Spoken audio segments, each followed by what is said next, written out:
many of us are like want to grow lifelong learners. And if we can help our kids to see that learning is something that happens in life, not just in school, to see that thread of the distinction between learning and schooling can be an amazing gift to give kids. You're listening to Parenting with Impact, a podcast for parents like you, raising complex kids to become capable, independent adults, even in this complicated world. Each episode brings expert insights and real-life strategies to help you parent with confidence, calm, and clarity. Here are your hosts, Elaine and Diane. Welcome back, everybody, to another conversation in the Parenting with Impact podcast.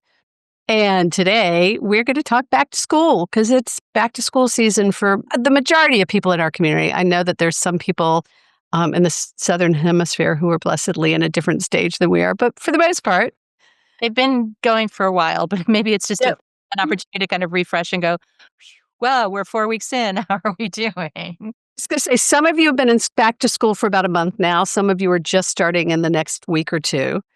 So it's always a good time of year for us to remember that we have transitioned from one season to the next. Well, and I'm laughing kind of at myself because, I mean, those of you who listen know that Elaine and I both have kids who are beyond school age, right? And so when back to school, well, we can get to that because I'm not sure I would describe it that way, but go ahead. Anyway, that we're not in program school up K-12 age anymore. And and it's just interesting because, you know, in our small groups, parents are like dealing with the schedule and now my kids are back to school and, you know, what's my calendar like? What's my kids' calendar like? And there's this difference between summer and not summer that I think those of us who don't have kids in that same age group, I don't miss it, but I do on some level because it kind of was the flow of life and things. So I had to kind of take myself back there for a few minutes to get ready for that. So that cracks me up because I was going through something recently and I found a really, really early video that you and I did like a dozen years ago. And it was a back to school video. And what was hysterical was basically you were saying, I love back to school. And I was saying, I hate back to school.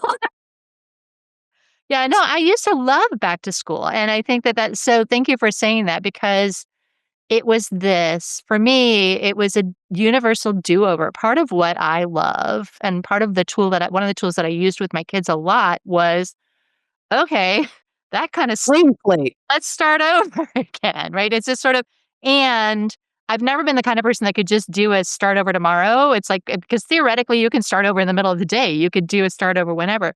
But there's something about the beginning of school does give us a fresh perspective.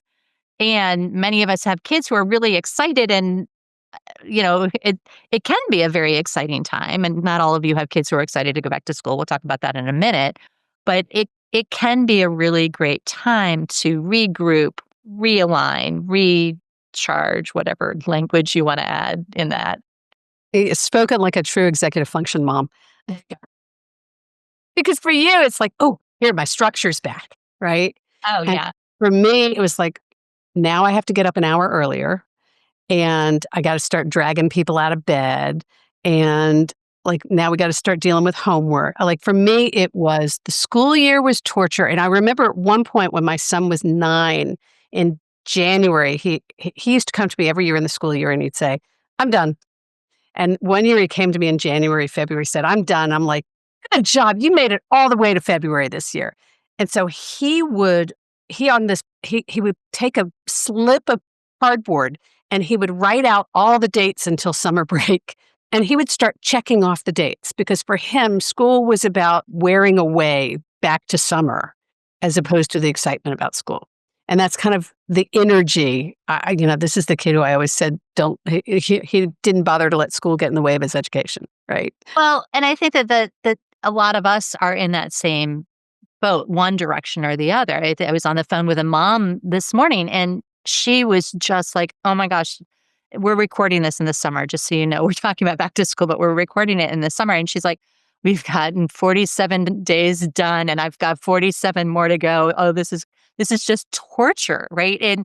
And so because they love the structure of and this is not an executive function mom, this is a neurodiverse mom who uses structure to accommodate herself. And so when they're in this summer and there's less structure, and so I think that's part of the setup to this is it's this conscious looking at what's different during the school year than not in the school year, and how can we take advantage of this transition to go, what do I want to? That's where for me the fresh start comes from. Whether you like school or not like school, it's this opportunity because your life does change. Most of us Yeah. significantly when you're on this threshold. Let's call it a threshold of not school to school. And what comes up as you're saying that, um, the coachy question that comes up for me is like, what's your relationship with structure? Are you one of those people that loves structure and it's really helpful, and it's really helpful when somebody else creates a structure and so you can really lean into it? Or are you somebody who's like, I like structure, but I like to create it myself? Or are you somebody who's like, I resist structure and it's exhausting for me to try to adhere to it? Like, if we understand ourselves, how are we in relationship to the structure of the school year and how our kids are, and actually even have a conversation with them about it so that it becomes a conscious, I'm going to use the word relationship with structure instead of a demand that some of us might want to avoid. Go ahead, Di. Well, and and even as you're saying that, Elaine, I think that your kids' relationship with structure, you were talking about how all the adults and how the adults have a different relationship with structure.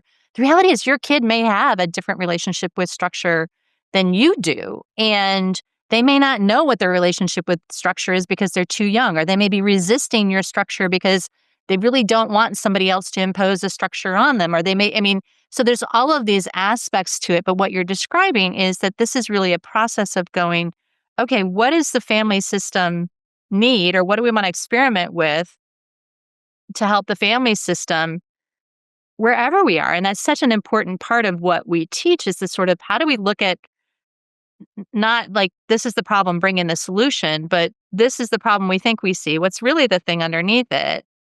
Let's get clearer about the challenges that are going on. Let's get curious about it. And then let's experiment with different things, right? And it's that experimentation is for me, the invitation of the back to school is like, okay, it's a new year. My kid's in a different grade. There's a different teacher. There's a different bus route. There's a different whatever. Oh, yeah. How do I figure out not how do I lock it back into things that I know that work, but how do I go, okay, what do we want to try differently? What do we want to do more of, less of, those sorts of things? So before we get into solution, the other thing that's coming to me in this is I love this notion that it is a transition time. I love this word threshold. And there's a lot of structure change involved. And so understanding how we be in relationship with structure, and then understanding for each of our kids, and it could be very different. Their relationship with structure is very different from each other. Right. And bringing them into the decision about how we're going to do this became really essential because one would want really strict rules and boundaries and, and the other two kind of didn't. And so when we were all part of creating it with each other, that was really helpful. So structure is a piece of it. The other thing is that there's a lot of emotion that comes up around back to school, right? Whether it's academic expectations or social expectations. Some of our kids are pleasers and so there's that expectation. Some of our kids are perfectionists and so they're afraid of engaging because they're afraid they're not going to. There's a lot of emotional stuff that comes up that we forget because we're so busy trying to do the thing, the time, the structure, the sleep, all that stuff. But there's this, what's underneath it is how do they feel about this transition period, right? Well, and I think that that's such an important piece because it's easy to get caught up in the busyness Mhm. of back to school and going to the store and buying the things and all the other stuff. And especially if you do have a specific relationship with back to school, whether it's a favorable one or an unfavorable one, kind of taking that step back and going, well, how does my kid feel about this? Getting them, maybe? Getting just curious with them? Are they anxious? Are they worried? Are they excited? So part of it is really kind of getting underneath and looking at as you just said, how does our kid feel about going back to school? And, and it's hard to do it when you've got all the things going on in your head and you you have a particular perspective about school, but to slow down a little bit and go, well, are they excited? Are they scared? Are they looking excited but secretly scared? Are they Nerve-excited is what we used to call it. nerve excited? I like that. Excited. It's the same energy, right, in the body. Oh, yeah, it is. And some of you are going to have kids who can talk about it. Some of you are going to have kids that can't talk about it. And it's just that reminder that some of what we have to do as parents is kind of guess what might be going on, particularly if we have kids who are maybe acting out or out of character. It may be because there's some big emotions that are going on for them around back to school, either really excited emotions or really not so excited emotions. Avoidant emotion. Well, and it's gonna be different for elementary school kids, Mhm. right, than it is for teens. So your elementary school kids they may still be kind of rolling through that expectation, I'm gonna please everybody. By teenagers, you're seeing this disconnect in the expectations we have for them versus where their brain is developing and their reactivity is showing up. So you may begin to see resistance that you may not have ever seen before, because there's something different that's happening for them developmentally. Well, and it's just a reminder. I know we don't want to jump too much into solution, but I want to share a tool that just kind of came up for me as you were talking, which is ACE. Okay. Because so often when our kids are like, "Oh, I don't want to go to school," or "Oh, I'm so excited," we do this sort of, "Oh, but you're friends. Oh, but you're this." Like we kind of try to get them over their fear or get them over their emotion. And ACE is the tool we use to acknowledge and show compassion for the emotion they're feeling. Wow, I can tell you're really anxious about a new teacher. Wow, I can tell you're really sad that your friends from last year aren't going to be in your class again. And it's a sort of, instead of going to explaining and trying to get them to be all excited about school, stay with them where their emotion is. And so it's acknowledge, show compassion, wait, there's a dash, and then explore. Yeah. Yeah. So let's take a quick break and then let's come back and talk about a little more solutions. Do you recognize current ADHD interventions fall short? At Dig Coaching, we have developed a new field of engineering and a new ADHD intervention called cognitive ergonomics from the inside out. To learn more, visit cognitive-ergonomics.com. So welcome back, everybody. We are talking about back to school, and we've been talking in the first half, we've really talked about kind of our relationship with back to school and the structure of back to school. And we've started looking at kind of what else might be going on for our kids. What are the social issues that they may be looking forward to or not? Maybe some of the academic. We haven't really talked much about academic expectations. Maybe let's do that before we move into solutions. Well, the thing that for me on the academic front is just how important it is to create a partnership with the teachers, right? It's this sort of, it's so easy to walk in with our 504 or our IEP on day one and like just hand it to them and say, okay, you got to do this and you got to fix this and you got to, like, we get anxious that we want to make sure that our kids' accommodations are in place from day one, from moment one. And yes, that's important. And it's a great time to go back and look at the accommodations or look at the agreements and to partner with teachers to make sure that they're up to date and that they're appropriate and supportive.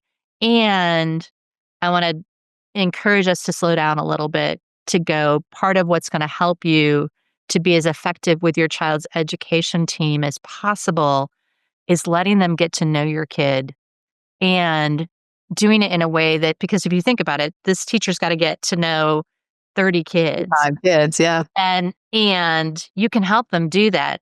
And doing that in a way that's not going to overwhelm them is probably going to be likely a more effective way of what you're really trying to do, which is create a partnership with your kids' education team.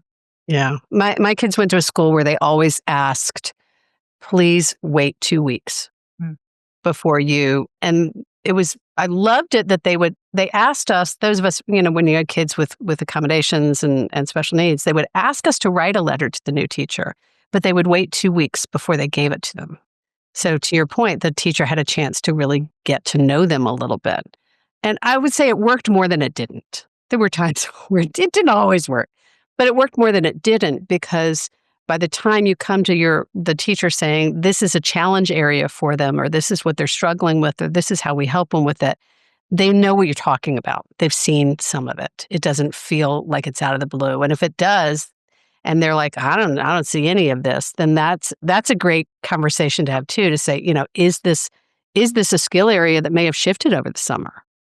Well, and as they're saying that, part of what I think is that an in-between space might be, "Hey, my kid has a 504 and they've got some challenges. I'm not gonna bombard you with all that information right now. Just know that in 2 weeks we can meet and talk about it, but I really wanna see what you're noticing in the classroom with fresh eyes to see whether things have changed from last year, because it's a great opportunity for us to look at it fresh." And I think that that's the question, is that a lot of teachers, I think part of it is how do teachers, what's their relationship with accommodations? And it's hard to. Neurodiversity, yeah. Well, and here's what came up for me as you said that. One of the big things we've learned over the years of doing this, our last, solo episode, we were talking about what we've learned over the years. One of the big things we've learned is that as parents, we think all the professionals in our kids' lives are experts. We think the teachers are educated. We think the therapists and the doctors are educated about neurodiversity, and it's just not true. That was a huge shock, I think, to, to both of us. Yes. And so part of re-engaging with a new teacher every year is beginning to kind of assess what do they know and not assume they know everything and not get mad at them if they don't, but to make yourself available as a resource. It's like, I don't know where you are with this. Don't assume that they do, or don't assume that they don't know. Again, get curious and be open to being in partnership with them. You're going to be more effective than if you come in with, expectations of, I expect you to give my kid this and do that. That does not tend to bode very well. And it's hard because it's like so many of us have been burned before, and we've had teachers that didn't get our kids, and we've had our kids struggle, and it's hard not to go in as the fierce mama bear, papa bear. And a lot of times teachers just don't have the space at the very beginning of the school year to really be available for those kinds of conversations. Yeah. And so we really want to think in terms of partnership. So what else is helpful for parents to think about in terms of back to school, Diane? What are some of the solutions, the strategies, the tools that come up for you? Well, I think that the other piece of it is, we were talking about advocating. We were talking about did we talk about fresh start? I mean, I think we talked about clean slate, blah. Um, I'm going to say something that I think is really important, which is, I know this sounds crazy, but there is probably no more time a year there are 3 times a year that are really essential to pay attention to taking care of yourself and getting enough sleep and eating well and staying hydrated and all that good stuff. And it's the start of the school year, it's the holidays, and it's the end of the school year. Like, those are the 3 hot button times for our families. And if we can slow down just enough to make sure that we keep ourselves on the list, that you don't, pull those late night all-nighters while you're trying to get the school stuff ready and all of that, like really make sure that you're not only trying to get them to bed a little bit earlier each night, but you're trying to do the same for yourself. Really taking care of you in the process can be so powerful. Well, and as you're saying that, it's like I think about the moms who okay, the kids are back to school. Now I can do all the things that I couldn't do over the summer. And so we pile up that first week. I just scheduled a session with one of my private clients, and she goes, "Oh, wait, that's the day after my kids start back to school. That'll be a great time to meet with you and go, okay, now that my kids are back at school, what do I want to be different? What do I want to focus in on? What do I want to take aim on?" And I think that that's the other piece of it, is that reminder of there's going to be a lot of stuff at the beginning of school. And it's going to be this reminder of, oh my gosh, it is different. And not just to slow down and take care of yourself, but slow down and take aim. I think that that's the other piece of this, is to be able to say, okay, you can do it all, but you can't do it all at once. One thing at a time. One thing at a time. And it's not that we're not dealing with the other stuff, but we're taking it slow enough that things have our attention and our focus. And we're willing to consider, just to give the example you gave, that the world will not end if my kid's teacher doesn't have the 504 plan in their hand. On the first day of school.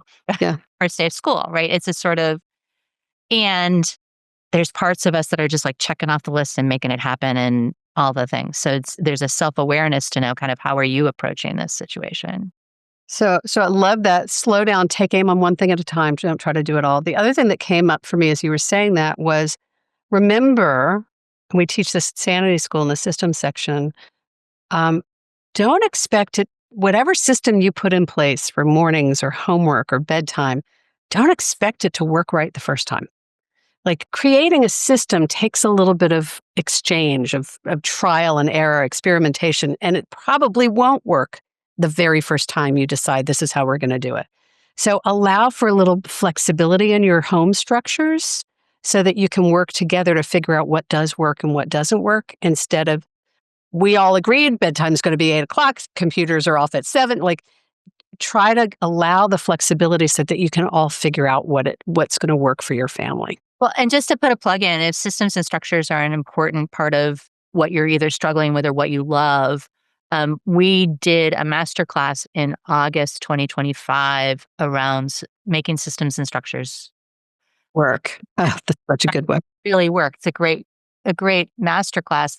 And if you join either Sanity School or our Lifeline membership, you can get access to those. Yeah. So it's available to all members.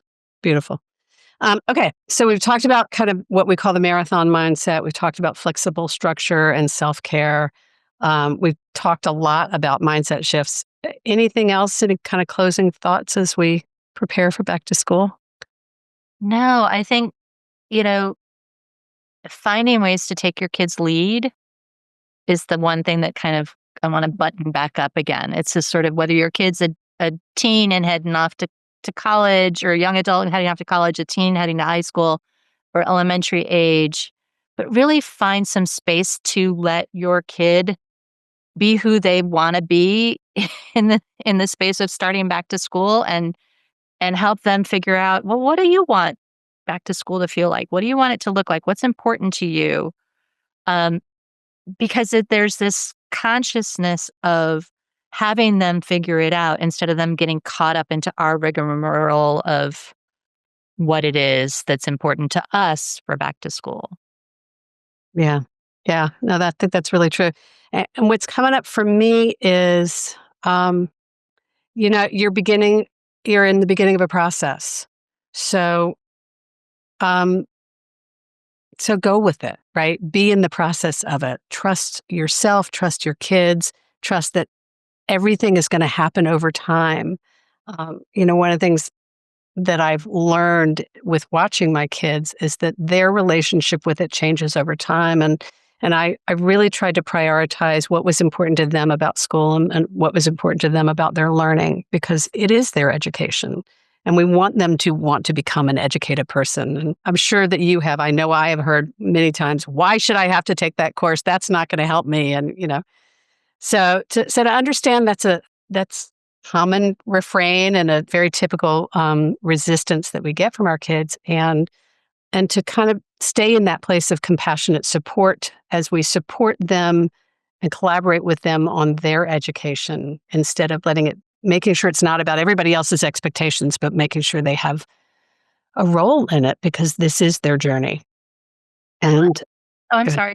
As you're saying that, the thing that just and I know you say this all the time about your kids, is like the difference between learning and educating, right? It's this sort of, many of us are want to grow lifelong learners. And if we can help our kids to see that learning is something that happens in life, not just in school, and connect them to that, if they love to learn, even if it's they may not love to be in school, but they may love to learn, but finding ways for them to see that thread of the distinction between learning and schooling, can be an amazing gift to give kids. Yeah. And the other thing I'll say is that for some of you, this is the best time of year, and for some of you, it's hard.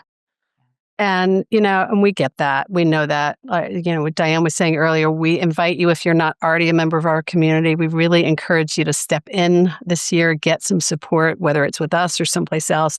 You do not have to do this alone.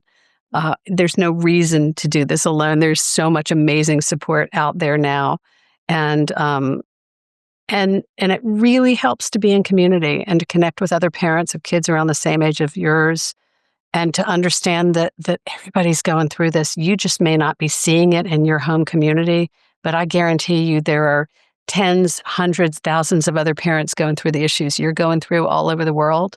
And when you come together in small community and small groups with them, it can make an extraordinary difference to end the isolation and remember that you're not the only one doing this. So don't do this alone, folks. It's just too hard.